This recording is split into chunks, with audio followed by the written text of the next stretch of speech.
Dames et messieurs, bonsoir à toutes et à tous.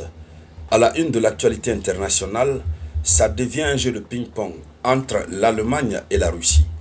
Et Donald Trump, très inquiet, il appelle rapidement et immédiatement à des négociations. Automatiquement. La Russie qui a annoncé, qui a donné le nom du pays membre de l'OTAN qui va être la première cible, c'est l'une des rares fois.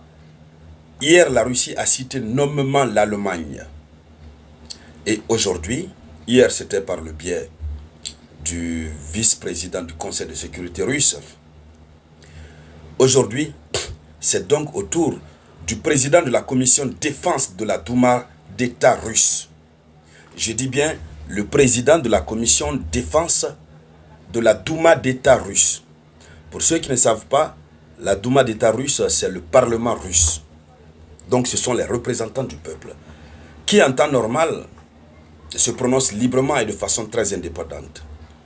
Alors, cette commission de défense décide de tout ce qui est stratégie, en tout cas autorise au nom du peuple russe l'exécutif, donc Vladimir Poutine et sa suite, à entrer soit en guerre ou à entrer en paix avec n'importe quel autre État. Et donc, c'est dans cette logique que ce monsieur, que je vais vous donner son nom tout à l'heure, président de la commission de défense de la Douma d'État russe, vient de donner les détails. Comment est-ce qu'ils vont faire la chose à l'Allemagne? Je voudrais que vous reteniez ceci. On va remplacer le mot, le truc là. Guerre, on va remplacer ça par chose. Donc chaque fois que je vais dire chose, cela vous pourrez mieux comprendre puisque il y a des mots qui sont interdits d'être dits ici sur cette plateforme. Donc, comment ils vont faire la chose à l'Allemagne? Ils dégagent ça. Et ça rend inquiétant Washington. La Maison Blanche est vraiment dans une confusion totale. Donald Trump a donc exigé des négociations immédiates. Et ces négociations pourront démarrer le 2 juin. Je le mets au conditionnel puisqu'ils n'ont pas encore fini de trouver un accord. Parce que la Russie a exigé que ces exigences soient connues à l'avance, avant d'aller. Puisqu'ils ont eu l'expérience de la mauvaise rencontre, négociation infructueuse du 16 mai à Istanbul. La Russie ne veut plus perdre son temps inutilement. Alors, dames et messieurs, dans le cadre de cette vidéoconférence, c'est bien sûr de cela que nous allons parler. Mais avant de continuer, je vous demande de partager la vidéoconférence au maximum. N'oubliez toujours pas de mettre beaucoup de commentaires. Si vous n'avez rien de spécial à dire, vous pouvez mettre notre slogan politique en commentaire. Vous mettez « Oser, c'est déjà gagné ». Ou bien vous mettez « Moyen Express », puisqu'il faudrait qu'on parle beaucoup de Moyen Express, parce que c'est cette plateforme digitale née de l'Afrique, plus précisément du Burkina Faso, qui va terrasser très bientôt Amazon. Oui, nous sommes fiers d'avoir pour nous-mêmes à nous. Allons-y dans les profondeurs, dames et messieurs. Allons-y dans les profondeurs. Au-delà de cet aspect, au-delà de l'aspect même des détails qui ont été donnés, nous avons le président de la commission, le président du Conseil de sécurité russe, Sergei Shoigu, ancien ministre de la Défense, qui annonce les couleurs de ce que l'Allemagne va sentir, de ce que l'Allemagne va vivre. Et ces couleurs, nous avons la participation des soldats nord-coréens.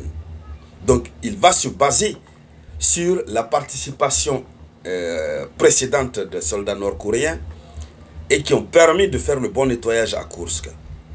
Alors, allons-y dans les profondeurs, dames et messieurs. Oui. Donc, l'information, la déclaration qui est faite par la Douma d'État russe est faite par Andrei Kartapolov. Andrei Kartapolov, il est le président de la commission de défense de la Douma d'État russe. Il dit ceci, c'est monsieur que vous voyez là en chapeau. Il dit la Russie est prête à abattre les missiles allemands, Taurus, et à frapper non seulement leur site de lancement, mais aussi leur point d'origine. Donc, la Douma d'État russe donne les détails. C'est-à-dire, ils ne vont pas se limiter seulement au missile. D'abord, ils vont toucher le missile, ils vont l'anéantir. Comme si tout cela ne suffisait pas, ils vont faire la chose, hein, non seulement sur les sites à partir desquels ils ont été lancés, puisque la Russie a déjà presque toutes les coordonnées géographiques des sites potentiels à partir desquels ces missiles peuvent être lancés, mais aussi leur point d'origine. Donc si le missile Taurus provient de l'Allemagne, mais ça a été lancé à partir de l'Ukraine, le site sur lequel ça a été lancé, ils vont l'anéantir, et puis ils vont, son site d'origine, si c'est une usine qui fabrique les Taurus là, en Allemagne, ils vont encore toucher ce site. Donc Moscou est très engagé. Ce ne sont pas des déclarations de Vladimir Poutine, puisque quand ce sont les déclarations de Poutine, on les considère très souvent comme étant des déclarations politiques. Quand je dis on, je veux parler ici des Occidentaux qui prennent un peu à la légère. Donc, voici un élément de sa déclaration. Alors, au-delà de cet élément de sa déclaration, nous avons Sergei Shoigu, le président du Conseil de sécurité russe, qui annonce les couleurs, qui félicite les soldats nord-coréens par rapport à ce qu'ils ont fait à Koursk. Le président Vladimir Poutine avait déjà félicité et remercié les soldats nord-coréens. Et lorsqu'ils avaient terminé proprement le nettoyage tout nouvellement. Mais pourquoi cette fois-ci, le président du Conseil de sécurité revient encore sur ce remerciement? Pourquoi? Ça veut dire qu'il se prépare à autre chose. Les remercier, les encourager à continuer, puisqu'il y a une grosse offensive qui arrive au compte de la Russie, qui va diriger sûrement contre l'Ukraine. Donc il faut les mettre vraiment à l'aise. Alors, il dit: je voudrais exprimer une gratitude particulière pour l'exploit des soldats coréens qui, aux côtés des soldats russes, ont défendu la région de Koursk comme leur propre patrie. Il se limite là. Alors, à partir de là, les États-Unis d'Amérique appellent la Russie à négocier de bonne foi, immédiatement. Voilà. Hein?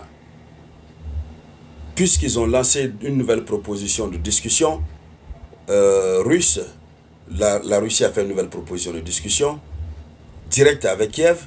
Les États-Unis appellent la Russie à négocier de très bonne foi. Selon le ministre des Affaires étrangères, Sergei Lavrov, alors, il dit que la délégation qui a participé aux négociations infructueuses du 16 mai était prête à présenter un mémorandum de paix. Et le mémorandum de paix sera donc présenté le 2 juin. L'Ukraine a exigé de connaître les conditions russes à l'avance. Et la Russie aussi voudrait que ces conditions soient connues au lieu de partir passer du temps inutilement. Et donc, dames et messieurs, c'était ça la une de l'actualité internationale. Merci donc de la partager au maximum. Je vous reviens tout à l'heure par la grâce de Dieu le Tout-Puissant avec de nouvelles actualités. C'était la voix de votre unique samouraï.